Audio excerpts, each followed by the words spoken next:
Magandang gabi po sa bawat isa sa atin. Sa pangalan ng ating Panginoon Hesus, narito na naman po tayo sa ating pong talakayan patungkol po sa mga katotohanan at doktrina po sa Biblia. At ating pong ipagpapatuloy ang ating segment, ang nasusulat sa Biblia, Biblical Exploration and Explanation.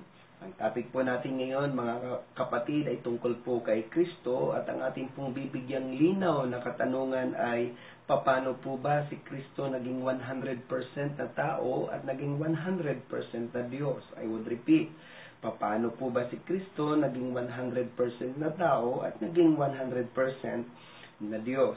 At mababasa po natin, mga kapatid, sa 1 Timothy 3:16 sa wikang English, "And without controversy, great is the mystery of godliness. God was manifest in the flesh, justified in the spirit, seen of angels, preached unto the Gentiles, believed on in the world, received up into glory." I would repeat, God was manifest in the flesh. Paano po nangyari ito? Ito po ay ipinaliwanag po ni Pablo sa Book of Philippians. Mababasa po natin sa Philippians 2:6-7 na siya, sino po yon? Si Kristo, bagamat nasa anyong Diyos, gusto ko pong i-note natin ang salitang anyo, ay hindi niya inaring isang bagay nararapat panangnan ang pagkapantay niya sa Diyos, kundi bagkus hinubad niya ito. Alin ang hinubad? Anyong Diyos, at nag-anyong alipin na nakitulad sa mga tao. Mga kapatid, naming mga sumusubaybay, ay maliwanag na ang Panginoon ay kapantay ng Diyos. At ang sabi ng Bible, hinubad niya ang anyo ng pagka-Diyos. At sabi ng Bible, at nag-anyong alipin. Hindi po, mga kapatid, ang hinubad ng Panginoon ay yung pagka-Diyos, kundi ang hinubad ay anyo ng pagka-Diyos. Ngayon, ano po ang anyo ng Diyos? Maliwanag po ang sabi ng John 4:24, ang Diyos ay Espiritu. So, ibig sabihin, ang Diyos dahil ay Espiritu, hindi siya nakikita. At yun nga po ang anyo ng Diyos. Yun nga po rin ang hinubad ng ating Panginoon, yung pagiging invisible. Ngayon, basahin po natin sa wikang English, ang Philippians 2:6-7. Who being in the form of God, so maliwanag, form of God, thought it not robbery to be equal with God, but made himself of no reputation, and took upon him the form of a servant, and was made in the likeness of men. Maliwanag, mga kapatid, na ang hinubad lamang ng Lord ay form ng pagka-Diyos o anyo ng pagka-Diyos. Hindi niya hinubad ang pagiging Diyos niya, kundi ang hinubad lamang po ng ating Panginoon ay yung anyo ng pagiging Diyos. Ngayon, mga kapatid, tingnan po natin ang mga bagay na kailangan po natin i-consider. Ang kalikasan, nature ay yung God. Pag kalagayan, position ay yung Ama, mga kapatid. Huwag po tayong malilito dahil kumbaga atin makikita si Kristo na Diyos ay nagkatawang tao, o sabihin natin na nag-anyo siyang alipin. Hinubad niya ang anyo ng Diyos at nag-anyong tao siya, in other words. Ngunit, ang kanyang pagiging Diyos ay naroon pa rin. Kumbaga, sa madaling salita, dalawa po ang kanyang kalikasan. Ngayon, si Kristo ay 100% na tao, siya rin po ay 100% na Diyos. Tulad ng sinasabi ko po, na ang hinubad lamang niya ay form or anyo ng pagka-Diyos, pero mismo yung kanyang pagiging Diyos ay hindi niya po hinubad. Ngayon, mga kapatid, maliwanag na si Kristo ay may dalawang kalikasan, tao at pagiging Diyos. Ngayon, kapag si Kristo po ay nagbabanggit ng Diyos, ibig sabihin, nasa kalikasan siya ng pagiging tao. Ngayon, pag tumatawag naman siya ng Ama, ay ibig sabihin nasa kalikasan siya ng pagiging Diyos. Kasi siyempre, kung ang Ama ay Diyos, ang Anak ay Diyos. So they are speaking about their nature, mga kapatid. Kaya ulitin ko, wag po tayo magugulumihanan na kung minsan si Jesus ay tumatawag sa Ama na Diyos, dahil nasa kalikasan siya ng tao. O minsan tumatawag siya ng Ama, ay dahil nasa kalikasan siya po ng pagiging Diyos. Ngayon, tingnan po natin mga kapatid sa John 20:17. Sinabi sa kanya ni Jesus, "Huwag mo akong hipuin, sapagkat hindi pa ako nakakaakyat sa Ama, ngunit pumaroon ka sa aking mga kapatid at sabihin mo sa kanila, aakyat ako sa aking Ama at inyong Ama at aking Diyos at inyong Diyos." Mga kapatid, kailangan po maging masusi ang ating pong pag-aaral patungkol po dito dahil binabanggit po ng ating Panginoong Hesus na Ama niya ang ating Ama na nasa langit at Diyos niya ang Diyos nating kinikilala sa langit. Tulad po ng sinasabi ko na kapag bumabanggit si Jesus ng Diyos, nasa kalagayan siya ng tao. At kapag bumabanggit siya ng Ama, nasa kalagayan siya ng pagiging Diyos. Dahil tulad ng sinabi ko po, ulitin ko, siya po ay mayroong dalawang kalikasan. Ngayon, ipagpatuloy natin. Mateo 27:46, "At nang malapit na ang oras na ikasiyam, ay sumigaw si Jesus ng malakas na tinig na sinasabi, Eli, Eli, lama sabachthani?" Sa makatwid bagay, Diyos ko, bakit mo ako pinabayaan? Nung si Jesus ay nasa krus, ay binanggit niya, ang sabi niya, Diyos ko, bakit mo ako pinabayaan? Kaya sasabihin ng ating mga kaibigan sa ibang pananampalataya, kita mo kung si Kristo ay Diyos, ay bakit siya tumawag na Diyos? Ulitin ko po, kapag bumabanggit po siya ng Diyos, nasa kalikasan po siya ng pagiging tao. Ngayon, Luke 23:46, same account mga kapatid, nung nandun siya sa krus. At si Jesus, na sumigaw ng malakas na tinig, ay nagsabi, "Ama, sa mga kamay mo, ipinagtatagubilin ko ang aking espiritu." At pagkasabi niya, nito ay nalagot ang hininga. Muli, ang binanggit niya dito ay hindi Diyos, kundi Ama, sa mga kamay mo, ay ipinagtatagubilin ko ang aking espiritu. Alin po ba ang tama? Ang tawagin niya ang Diyos na Diyos o ang tawagin niya ang Diyos na Ama? Pareho po yon. Ulitin ko, mga kapatid sa ating mga taga-subaybay, kapag binabanggit ng Panginoon ang Diyos o tinatawag niya ang Diyos na Diyos, ibig sabihin nasa kalikasan siya bilang tao. Pag binabanggit niyang ang Diyos na Ama, ibig sabihin nasa kalikasan siya ng pagiging Diyos. Ngayon, sa Matthew 16:16, "At sumagot si Simon Pedro at sinabi, Ikaw ang Kristo, ang anak ng Diyos na buhay."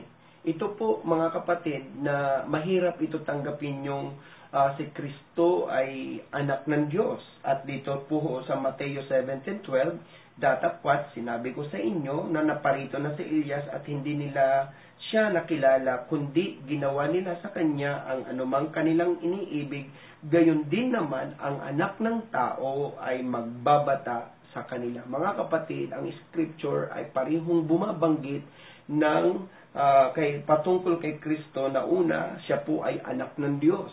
At ayaw tanggapin ng marami. Binabanggit din po ng scripture na siya ay anak ng tao at tinatanggap ito ng marami. Mga kapatid, kung itinuturo ng Bible na si Kristo ay anak ng tao dahil nga po siya po ay he took the form of a servant, ay tanggapin rin po natin kung sinasabi ng Bible na siya po ay anak ng Diyos, mga kapatid. So ulitin ko, pareho pong itinuturo sa Biblia si Kristo bilang anak ng Diyos at bilang anak ng tao. Dahil tulad nga po ng sinasabi ko pa ho kanina, na dalawa po ang kanyang kalikasan, ang pagiging tao at pagiging Diyos. Ngayon, sa John 8:40, dahil nga po, sabi nga siya ay anak ng tao, pinapatunayan din po, ina-affirm ito ng ating Panginoon, "Datapwat ngayon, pinagsisikapan ninyo akong patayin, na taong sa inyo'y nagsasaysay ng katotohanan na aking narinig sa Diyos, ito'y ginawa Sabi niya, ito ay hindi ginawa ni Abraham. So dito ina-affirm ni Lord na talagang siya po ay tao dahil siya nga po ay anak ng tao. Dito naman po mga kapatid sa 1 Timothy 2:5, dagdag pa ho ng mga sulat ni Pablo, sapagkat may isang Diyos at may isang tagapamagitan sa Diyos at saka sa mga tao, ang taong si Kristo Jesus. So in other words mga kapatid, wala pong pagtatalo because we believe na si Jesus Christ ay 100% na tao, mga kapatid. Kaya ulitin ko, kung itinuturo ng Biblia na siya ay anak ng tao at inaffirm ng Lord na siya nga po ay tao, tanggapin rin po natin na siya po ay anak ng Diyos dahil binanggit din po ng Biblia. At mamaya atin pong explore yan. So ngayon, tingnan po natin dahil si Kristo ay He took the form of humanity. Ang sabi po dito, tingnan natin ang mga katangian ng pagkatao ni Kristo. Nagutom si Kristo sa Matthew 4:2, napagod sa John 4:6, nagmahal Mark 10:21, naghinagpis John 11:33, nanalangin Matthew 14:23, nagalit at nalungkot Mark 3:4, nauhaw John 4:7, natulog Matthew 8:24, nahabag Matthew 9:36, nanangis John 11:35. So in other words, ito po ay mga katangian ng isang tao na makikita natin kay Kristo because He took the form of humanity and He was 100% human. Ngayon, mga kapatid, sa Matthew 14:32 and 33, at pagkalulan nila sa daong ay humimpil ang hangin at ang mga nasa daong ay nagsisamba sa Kanya. Kanino? Kay Jesus, na nangagsasabi, tunay na ikaw ang anak ng Diyos. Kanina, pinatunayan natin na siya ay anak ng tao. Ngayon naman, i-affirm natin, mga kapatid, tanggapin natin na siya ay anak din po ng Diyos. Ito na po ang pag-uusapan natin, yung kanyang nature being God, mga kapatid. So, bakit po sa sinamba at sabi ng kanyang mga alagad, tunay na ikaw ang anak ng Diyos. At sa ikaapat na pagpupuyat ng gabi, ay naparoon siya sa kanila na lumalakad sa ibabaw ng tubig. So namangha ang mga alagad kasi si Jesus Christ lumalakad sa ibabaw ng tubig at nang kanilang makita ito at pagkalula ni Jesus sa bangka, siya ay kanilang sinamba. Mga kapatid, patuloy pa ho natin. Mark 4:39 hanggang 41, at gumising siya at sinaway ang hangin at sinabi sa dagat, pumayapa, tumahimik ka, at humimpil ang hangin at humusay na totoo ang panahon. At sinabi niya sa kanila, bakit kayo nangatakot? Wala pa baga kayong pananampalataya? At sila'y nangatakot na lubha at sila'y nangagsasabihan, sino nga ito na pati ng hangin at ng dagat ay tumatalima sa kanya? Diriin mo, mga kapatid, ang sabi ng mga alagad, sino ito na pati hangin, dagat ay tumatalima sa kanya? Dagdag pa ho natin, sasama po natin ito, mga kapatid, mamaya. Sa Mark 2:5 hanggang 11, at pagkakita ni Jesus sa kanilang pananampalataya, sinabi sa lumpo, anak, ipinatatawad ang iyong mga kasalanan. Ngunit mayroon doong nangakaupong ilan sa mga eskriba at nangagbubulay-bulay sa kanilang mga puso. Bakit nagsasalita ang taong ito ng ganito? Siya'y namumusong. Sino ang makapagpapatawad ng mga kasalanan kundi isa? Ang Diyos lamang. Take note ha. Alam ng mga Pariseo na ang Diyos lamang ang pwedeng magpatawad, pero si Kristo po ay nagpatawad siya. At pagkaunawa ni Jesus sa kanyang espiritu na sila'y nangagbubulay-bulay sa kanilang sarili. Pero mo, pati ni isip ng mga Pharisees na babasa ng Panginoon. Pagdakay, sinabi sa kanila, bakit binubulay-bulay ninyo ang mga bagay na ito sa inyong mga puso? Alinbaga ang lalong magaang sabihin sa lumpo, ipinatatawad ang iyong mga kasalanan, o sabihin, magtindig ka at buhatin mo ang iyong higaan at lumakad ka. Datapwat upang malaman ninyo na ang anak ng tao, si Kristo nga po, ay may kapamalaan. Ang Greek word po ng kapamalaan ay 1849 ay exousia, ibig sabihin ability, sa Tagalog ay kakayahan. Mga kapatid hindi po ito gift kundi abilidad, kakayahan po ito dahil hindi nga lang po siya tao kundi naandun pa ho ang kanyang pagiging Diyos. Sabi niya na ang anak ng tao ay may kapamalaan sa lupa na magpatawad ng mga kasalanan. Sinabi niya sa lumpo, sa iyo ko sinasabing magtindig ka, buhatin mo ang iyong higaan at umuwi ka sa bahay mo. Mga kapatid, itong pagpapatayo sa lumpo ay hindi po ito magagawa ng tao lamang. Ito po ay ang Diyos lamang ang pwedeng makagawa. Ngayon, sa ating mga binasa, mga kapatid, naglalahad at nagpapahayag ito ng katangian ng pagka-Diyos ni Kristo. Ulitin ko po, sa ating mga binasa, ito po ay nagpapahayag ng mga katangian ng pagka-Diyos ni Kristo. Nakakalakad siya sa ibabaw ng tubig, hindi po ito magagawa ng tao lamang. Nakapagpapatigil siya ng malakas na bagyo, hindi po ito magagawa ng tao lamang. Nakapagpapatawad siya ng kasalanan ng tao, hindi po ito magagawa ng tao lamang. Nakapagpapagaling siya ng mga karamdaman, hindi po ito magagawa ng tao lamang. Nakakataho siya sa iniisip ng mga tao, hindi po ito magagawa ng tao lamang. Tanging ang Diyos lamang ang makagagawa dahil ang katotohanan, bagamat si Kristo ay nasa anyong tao, naroon pa rin po ang kanyang pagiging Diyos.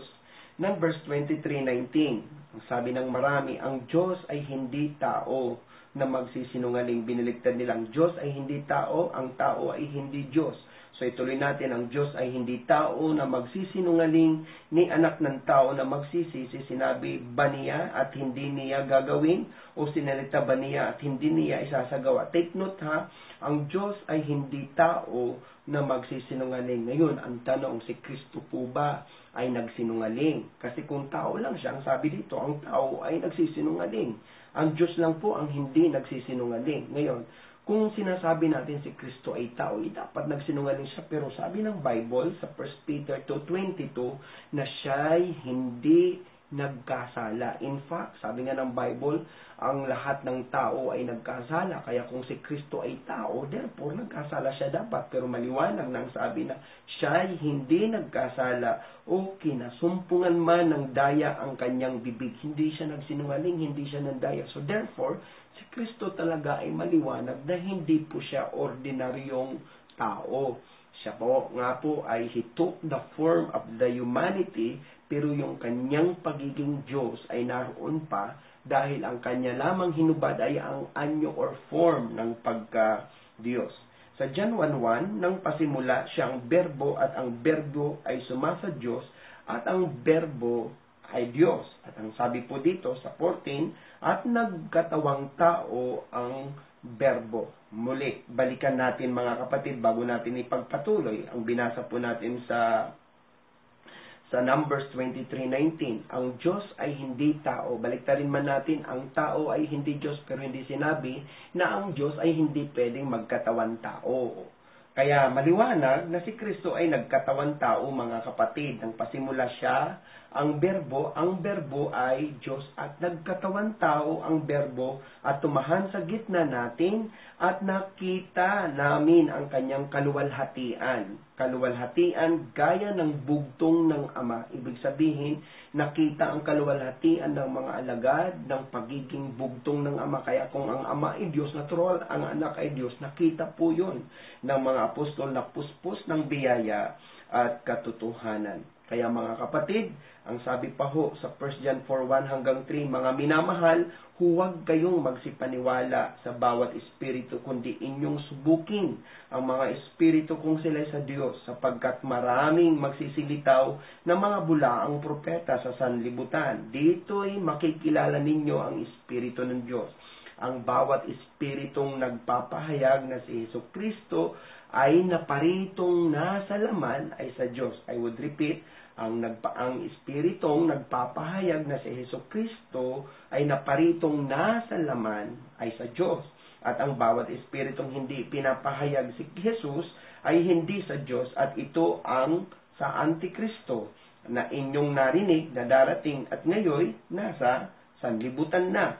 Mga kapatid, ang sabi ng Bible, ang nagpapahayag na si Kristo ay nasa laman, yun daw po ang sa Diyos.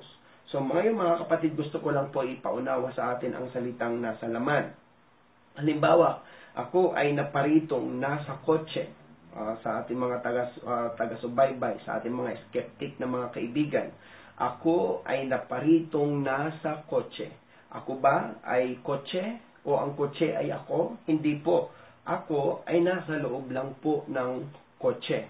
Iba ako, iba yung kotse. Kaya pag sinabing ako ay naparitong nasa kotse, hindi ibig sabihin na ako ang kotse at ang kotse ay ako, hindi po. Kundi ako ay nasa loob lamang po ng kotse. Kung ngayon, sinasabi ng Bible na si Jesucristo ay naparitong nasa laman, so hindi po talaga siya laman o tao, kundi Diyos nga po siya na hinubad ang anyo ng pagka-Diyos at He took the form of humanity. Kaya mga kapatid, kailangan paniwalaan po natin, tama, ang Diyos ay hindi tao, ang tao ay hindi Diyos, pero ang Diyos pwedeng magkatawang tao dahil wala pong imposible sa Kanya. Magagawa niya ang lahat ng bagay. At si Kristo ay naparitong nasa laman. So, hindi talaga po siya talagang tao.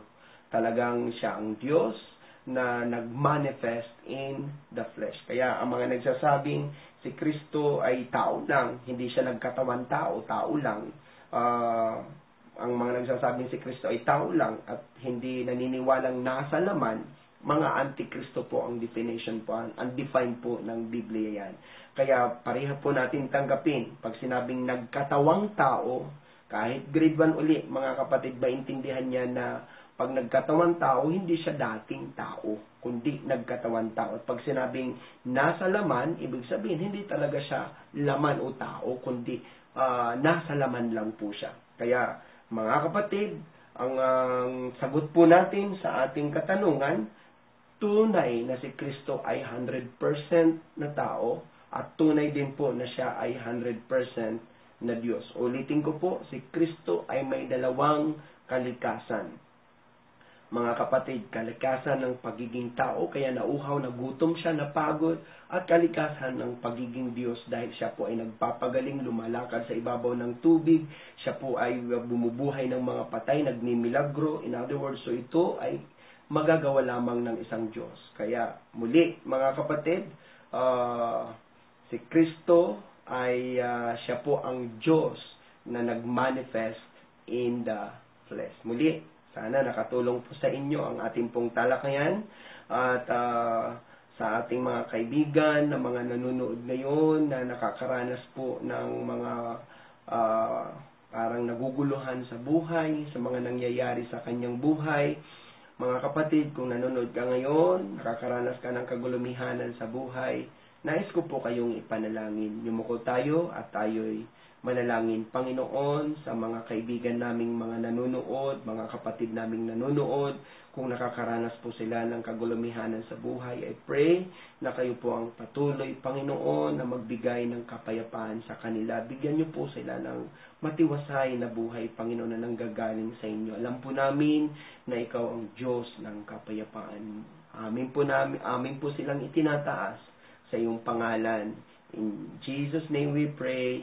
Amen and amen. Muli, ito po ang inyong lingkod, Pastor Lito, na nagsasabi, mahal po tayo ng ating Panginoon. God bless you po.